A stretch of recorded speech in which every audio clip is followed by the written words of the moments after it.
Hey, what's happening, guys? Good morning, everybody. You guys have tuned into Rules for Rebels. I'm going to be dropping this video on Monday, December 12th.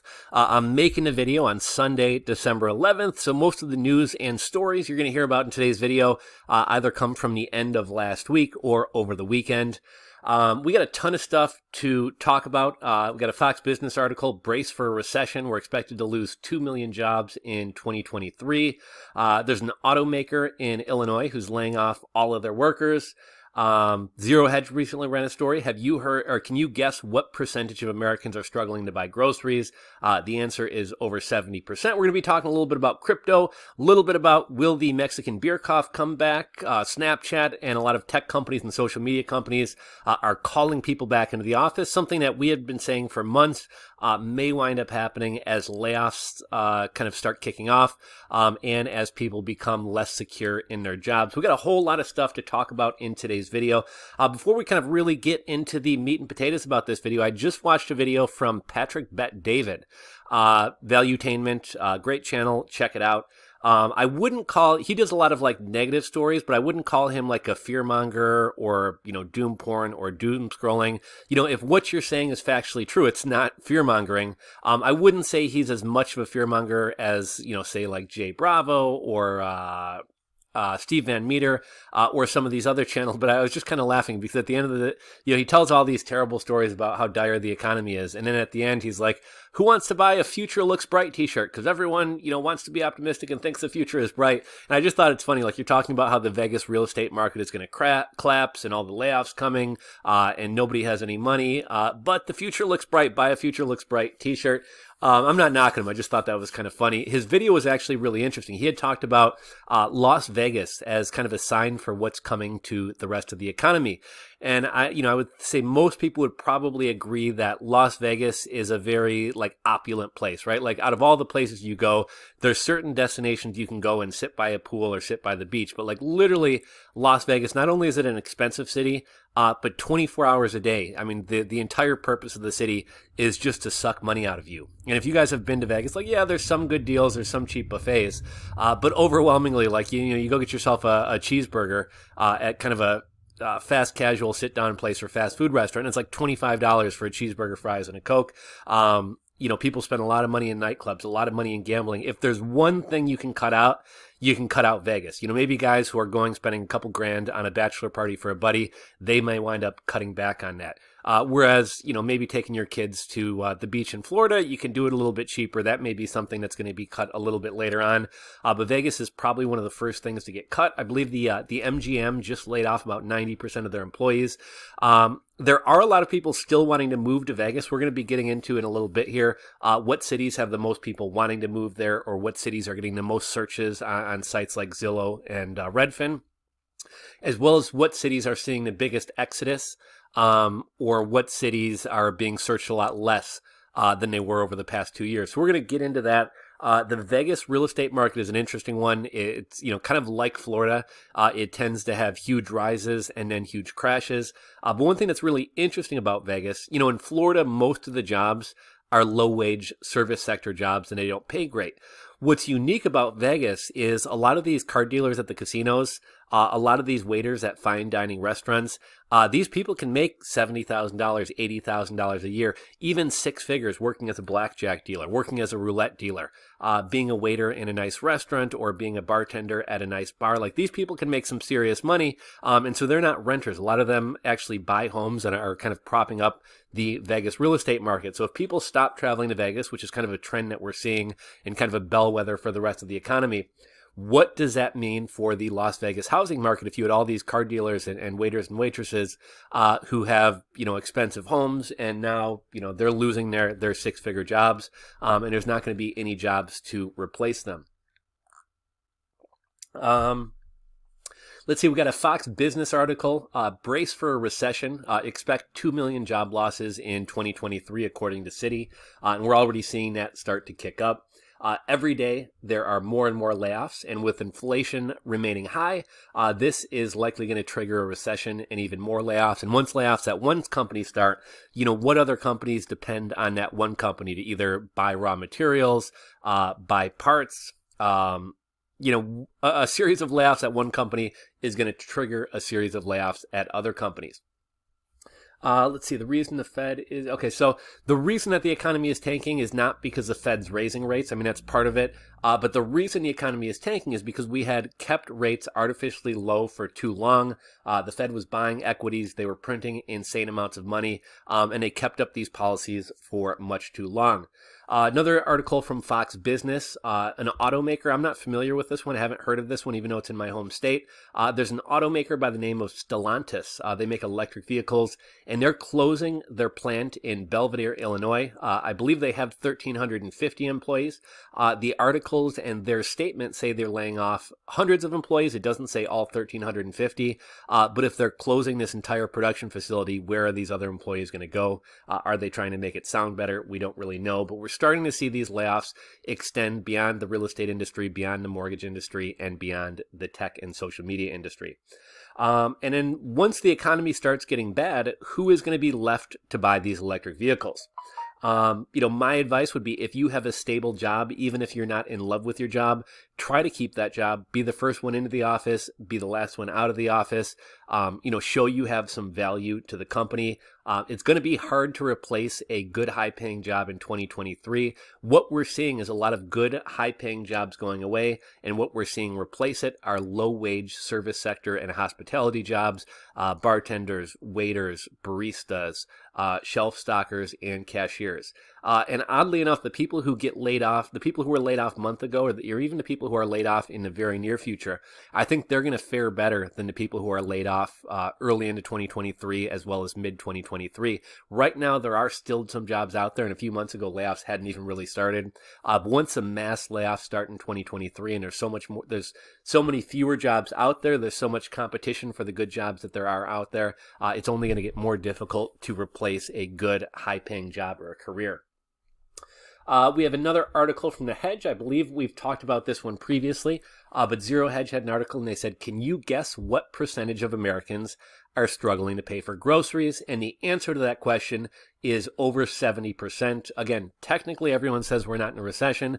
I disagree with that and think we are. But if things aren't even bad yet and 70% of people are struggling to pay for their groceries, what is it going to look like in 2023? I would encourage everybody to build up an emergency fund. Dave Ramsey says have a minimum of $1,000 on hand. Ideally, you want 6 months or even better, 12 months of living expenses saved up. I would suggest stocking up on food and products that will last a long time. Almost everything continues to go up in price. We know that next year FedEx and UPS rates are going to go up 7%, which means everything that needs to be shipped, at least the shipping portion of the cost of that is going to go up 7%. Toothpaste, I believe, lasts for a couple years. Rice and beans can last for a couple years. Frozen goods can last for months. If there's little things like toothpaste, shampoo, whatever else, you find a good sale, or you can stock up on now, I can almost guarantee you that 3 months from now, 6 months from now, those items are going to cost even more.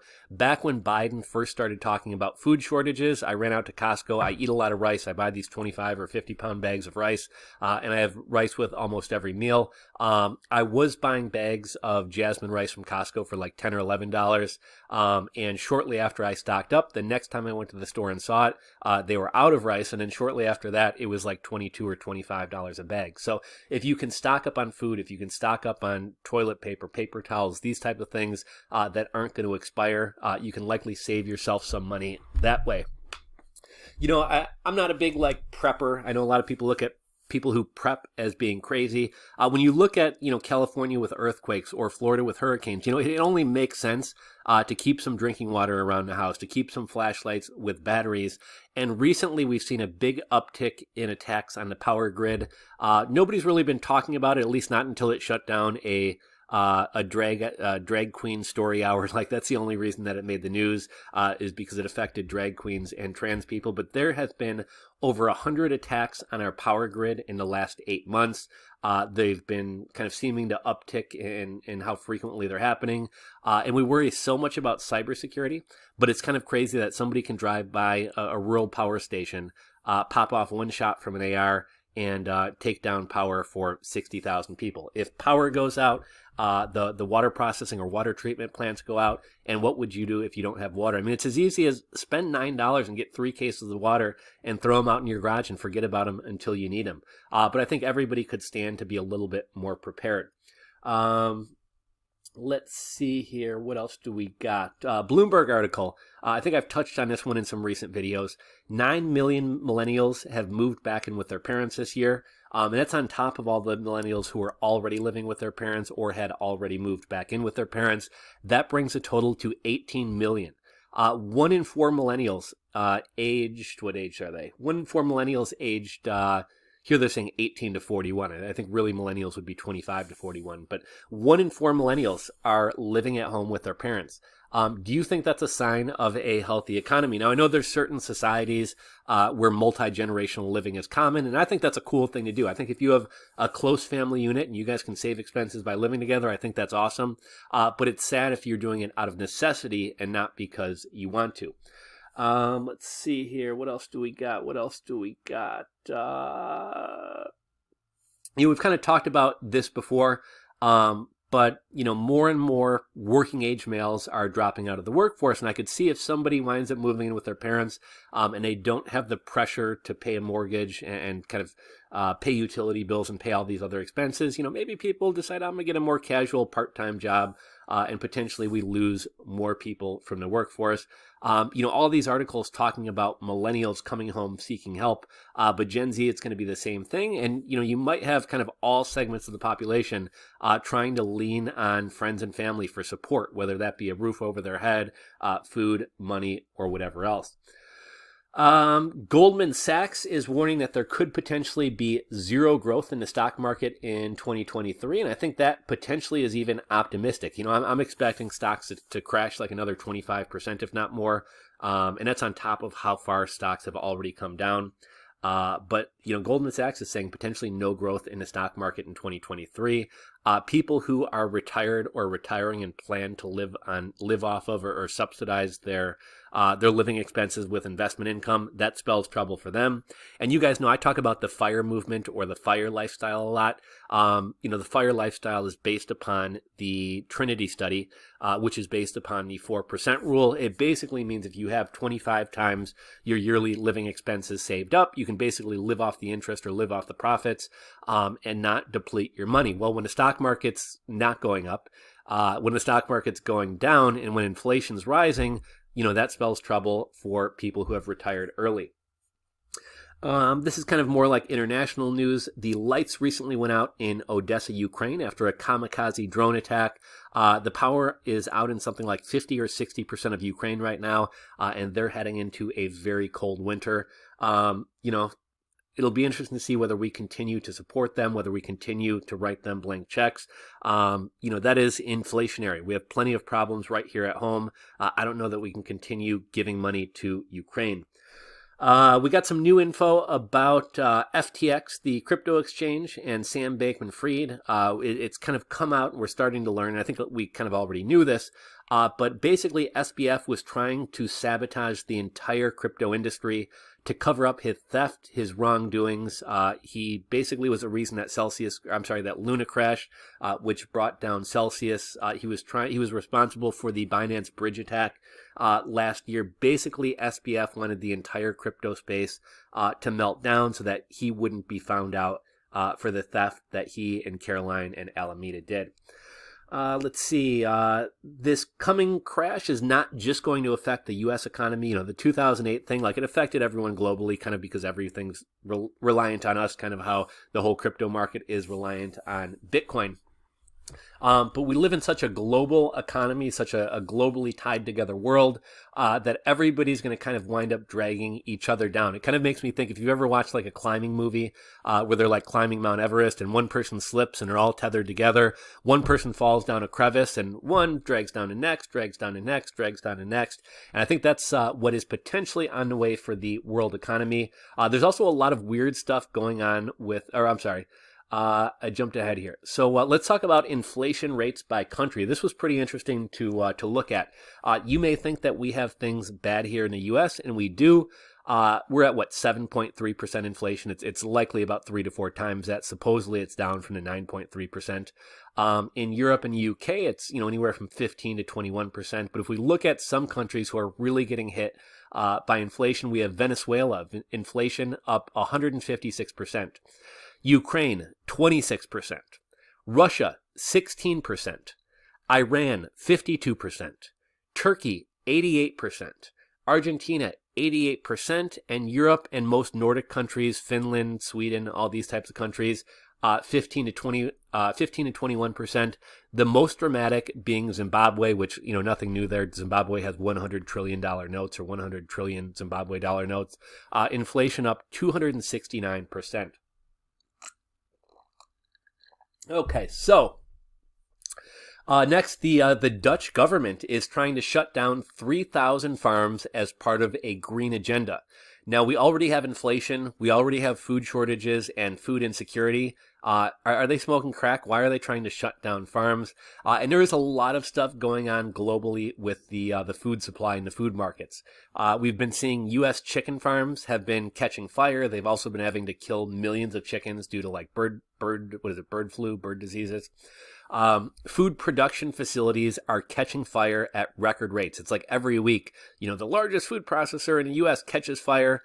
Governments are shutting down farmers and farms. They're paying people not to farm. And we have Bill Gates becoming the largest holder of farmland in the country. Like, a lot of weird stuff going on there.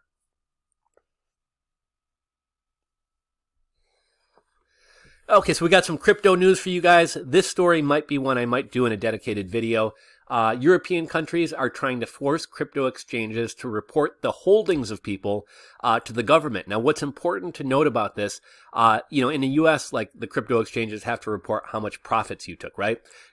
In Europe, they're not asking them to report profits. They're asking them to report holdings. So, Coinbase is only going to tell the U.S. government or the IRS if I profited $20,000 off crypto this year. They're not necessarily going to say RulesForRebels owns 8 Bitcoin. In Europe, they want these exchanges to report how much holdings you have, how much of various cryptos that you have. In other crypto news, a number of celebrities are being sued for NFT endorsements. Among them include Madonna, Jimmy Fallon, and Gwyneth Paltrow, among others. And even as crypto prices plummet, the sentiment towards crypto turns negative. The city of Miami is vowing to keep crypto around, to keep it relevant, and to try to lure or encourage crypto companies to continue moving to the city.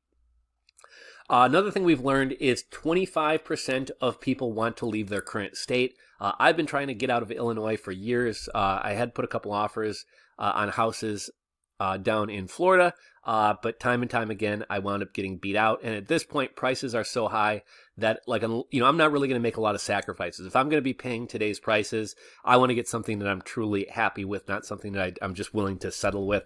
Oddly enough, Florida is the #1 state people want to move to. And people talk a lot of shit about Florida, but it says something that's where everybody wants to go.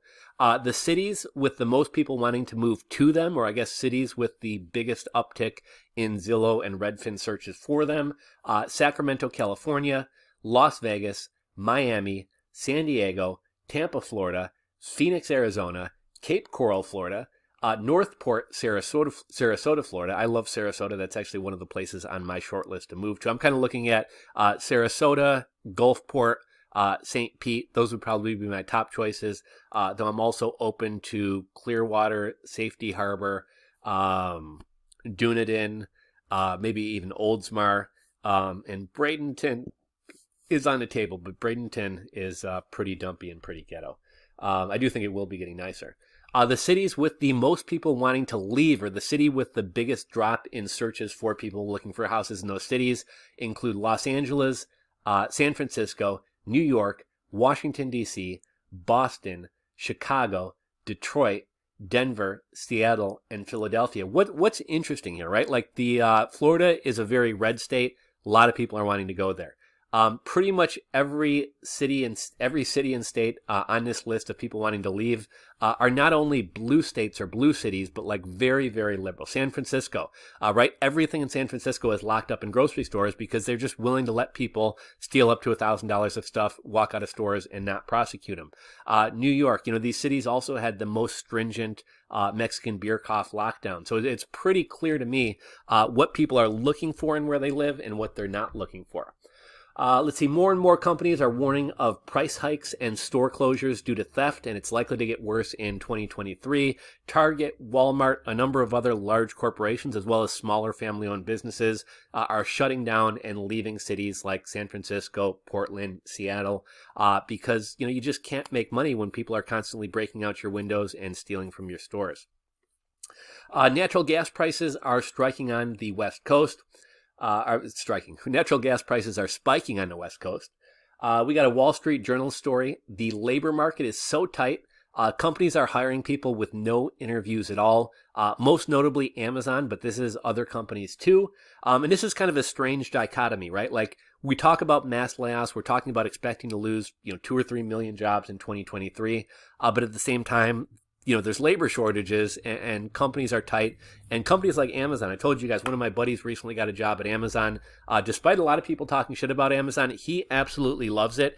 Just a couple weeks in, and he's already got a bunch of paid vacation time. I guess he can walk out of a shift at any time. Like you don't have to get permission to leave. If you've just had it for the day and you got paid time off, you can just be like, fuck it, clock out and leave. So it's, people talk a lot of crap about Amazon. It doesn't seem that bad, although my buddy did specify that the sorting facilities are the good, lenient places to work. I guess the other facilities where things are actually getting packaged, that's where you're working a full shift, and they run a pretty tight ship and a pretty tight operation. Even though there is this weird dichotomy where we're losing good jobs, you got to keep in mind that the new jobs that are coming on the scene are low-paying service sector and hospitality jobs. So all the skilled jobs, all the good jobs, all the high-paying jobs are going away, and the new jobs that we're getting, or the areas that we have shortages, are the baristas, the shelf stockers, the warehouse workers, the jobs that don't pay well, and the jobs that nobody wants. And this is not good for a healthy economy. So officials are starting to warn or fearmonger, I'm not really sure which, about holiday illnesses. Apparently we have this triple threat of the Mexican beer cough, the flu, RSV, and I'm also seeing a big uptick in stories and people talking about hand, foot, and mouth disease. I'm not really sure even exactly what that is. New York City and I think even the entire state is encouraging people to mask up. LA County continues threatening to bring back masks. Nobody is forcing people to wear masks, but it is starting to get a lot more talk and chatter about it. And apparently some hospitals in Kansas are starting to near capacity. And apparently there's some medicine shortages in Florida. We've been hearing for a while about how there's all these shortages of Adderall, Ritalin, and other ADD medications.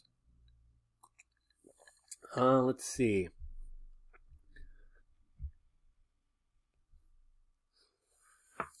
Something I've noticed and that I've heard other people talking about is you're starting to see more cars in houses' driveways and more cars parked out on the streets. So what's this getting at? This is like very, very anecdotal. Let me know if you guys are seeing this in your area or not. But we keep hearing about how more and more millennials are moving back home, right? If a millennial moves back home, or let's say there's a family, right? Family of 4, 2 parents and 2 millennial children. Maybe the parents have 2 spots to park a car in their driveway or 2 spots to park a car in their garage. And now you have, your son and daughter who are millennials move back in with you. There might not be room in the garage for more cars. So you're going to see cars parked in the driveway. Maybe there's not room for cars parked in the driveway, so people start parking on the street. I'm starting to see a lot of houses near me and even just driving around where there's, 3, 4, 5, 6 cars out in front of a house. So it does seem that like people are moving in together.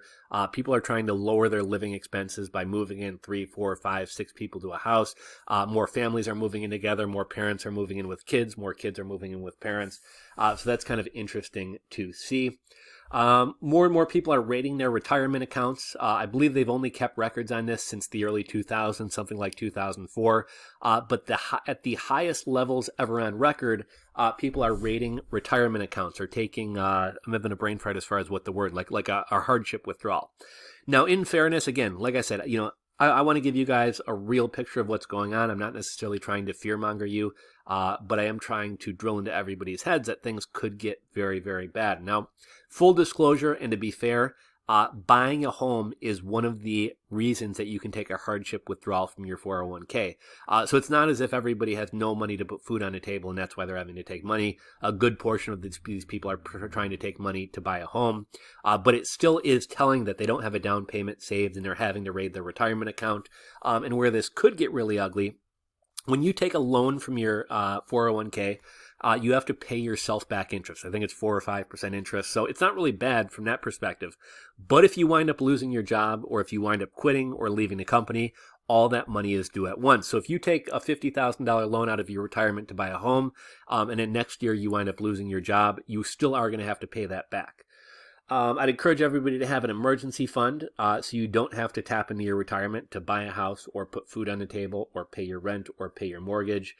We know that U.S. savings rates in October were down to just 2.3%, and the only time in history that savings rates were lower than this was July of 2005, which was shortly before the Great Recession and the housing crash of 2006 or 2008, right? We constantly hear about how half the country does not have $400 in cash saved for an emergency. That's a shocking statistic.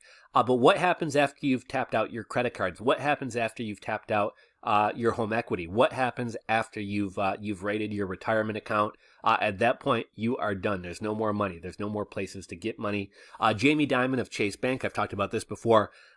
He is saying people are going to run out of money by mid-2023, although I would suggest that that's already happening if savings rates are so low, debt levels are so high, and people are rating their retirement accounts at the levels that they are. A lot of people think that a Fed pivot is coming. It's not coming this week. We're going to find out what the Fed rate hike is. People are expecting 0.5%. I'm guessing markets might pump a little bit on that news. It's basically a sucker's rally. Don't fall for it unless you plan on getting in and out right away. The Fed is not your friend. For the longest time, people felt like the Fed was your friend. Don't bet against the Fed. And I took this attitude for a long time as well. People want a Fed pivot, but a Fed pivot is not coming. And a Fed pivot is not going to save the market. We're at risk of serious stagflation. There are essentially three ways to stop inflation. Number one, super aggressive rate hikes, much more aggressive than we're doing now. You remember Paul Volcker back in the 80s hiked rates to like 20%. Something like that is needed. Maybe not 20%, but at least to match inflation. The Fed's going to have to reduce their balance sheet, and they're going to have to stop deficit spending. But with Biden wanting to push through student loan forgiveness with executive order, with the stroke of a pen and without pushing it through Congress, we continue giving hundreds of millions and even billions of dollars to Ukraine. We need to stop the deficit spending. We have plenty of problems here at home, but we don't even have money to spend on those things. The market may wind up returning to fundamentals, right? Like, it was very odd how throughout the period of the Mexican beer cough, everybody was at home. No productivity was happening. Nothing was being produced. Yet the S&P 500 was going up 33% a year. Used car prices were going up 44% over the course of 2 years. Stock prices skyrocketed. Crypto prices skyrocketed. The prices of everything were going up, even though there was no good news in the economy. And people say, oh, the economy is forward-looking. Markets have become completely detached from reality. Markets are addicted to free money. You guys have probably heard the term zombie companies. Zombie companies are companies who don't actually turn a profit or don't make money, but they continue to exist either off cheap money, VC money, or just they continue refinancing old debt with new debt. Markets are performing on nothing but what the Fed says. There are no fundamentals. Stocks don't go up when a company does well or go down when a company does poorly. Everything moves on what Jerome Powell says. It's crazy that one man can move markets like that. We're in a period where we're not investing. We're gambling on what the Fed says and how good we can predict what the Fed's going to say. And markets are going to have to return to normal, and they're going to have to return to free markets. And in order for that to happen, things are going to continue to get ugly over the next couple months, likely much more so after we get past Christmas and into the new year. And by mid-2023, things should be looking really ugly. I believe most of the major banks and most of the experts are expecting rates to peak like October of 2023. And keep in mind, even once they peak, it's not like they're going to drop them back down to 0 or drop them back down low. That's just when they're going to peak. So we are likely in for an ugly year, 18 months, 2-year period, if not longer. Things are going to get really ugly. So as always, I would love to hear your guys' thoughts, opinions, and comments about everything that we discuss in these videos. So go ahead, do me a favor, guys. It really helps the video get out to more people. It helps it get seen in search. I've never had a ton of engagement and stuff on my videos, and I don't necessarily even get a ton of views. But I have noticed that recently, I'm starting to get a lot more thumbs up and a lot more comments on videos, but the views aren't going up. So what that tells me is YouTube really isn't pushing the videos or giving me much visibility among my subscribers, let alone just through the normal search function. So give the video a thumbs up, drop a comment. I'd love to hear your guys' input and thoughts, because I'd love to start a dialogue. But even if you're just going to drop one letter, one word, drop something that helps out the algorithm. If you like what I said, give it a thumbs up. You don't like what I said, give it a thumbs down. Please try to engage with the video. If you enjoyed it, give it a thumbs up. Subscribe if you want to see more videos like this. And I guess that's all I got for today. I'll catch you guys on the next video.